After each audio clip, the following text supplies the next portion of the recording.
All right, I'm the Flat Rate Master, and I've got a little rant. Finished it up today. I had a Hyundai Sonata that had a junkyard engine put in it. I know it had a junkyard engine in it because there was markings on it. Ran fine. I don't know what the mileage of the engine is. The car had 120,000 miles on it.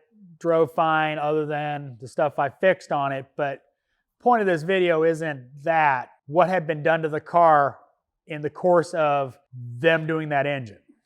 So we're going to talk about, well, some of the fun stuff I found and the stupid stuff that you shouldn't do. All right, so first off, it came in for a pre-trip inspection to look over the car. The customer had just bought it, pulled it in, found, typical stuff.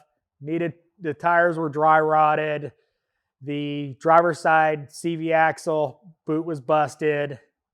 It was a relatively new axle. Inner tie rod end had play in it on the driver's side, but the big one was the leaking oil pan that was leaking pretty bad. It had a brand new oil pan on it with red RTV. Okay, the guy didn't do a good job keeping the surface clean. No. Missing bolt because he broke it and didn't do anything about it.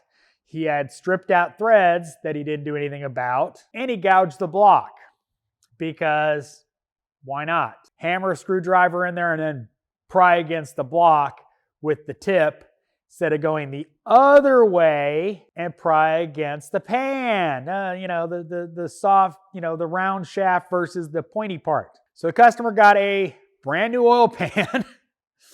Again, helicoils and fixing threads. He also had mismatched fasteners that didn't belong. Like he had a nut on one fastener because he didn't have the right size bolt. So yeah, threads were fine, but right size bolt and no problems. You left a broken bolt on the back side of the engine where the oil is going to collect, and you think that's not going to cause a sealing issue? Because we all know Chinese oil pans are perfectly straight from the factory. You don't need that RTV to seal at all. So it cost the customer a little more money because I had to fix his screw ups. Axle looked really new, but had a badly torn boot on it. So I'm assuming that was done during the engine install. In the course of doing the CV axle and the tie rod end, I found too long of a bolt with a bunch of washers holding in the ABS sensor. So apparently he lost that bolt too. Just FYI, I put the right bolt in there, threw away his extra long bolts, and fixed it as best I could. One thing I couldn't fix without charging the customer even more money was the dog bone mount. He cross-threaded that bolt. It wasn't going in, it wasn't coming out. It was crooked, it was not fully seated. Probably would have involved subframe replacement. It was still tight, so all I could do was notate it and leave it alone. The other bolt was good and tight, so hopefully it lasts and the customer doesn't have to buy a subframe. But again, cross-threading is not a substitution for properly tightening a fastener, and if you need it to not go anywhere, put Loctite on it. Don't cross-thread it. Just a little rant about the quality of repairs out there.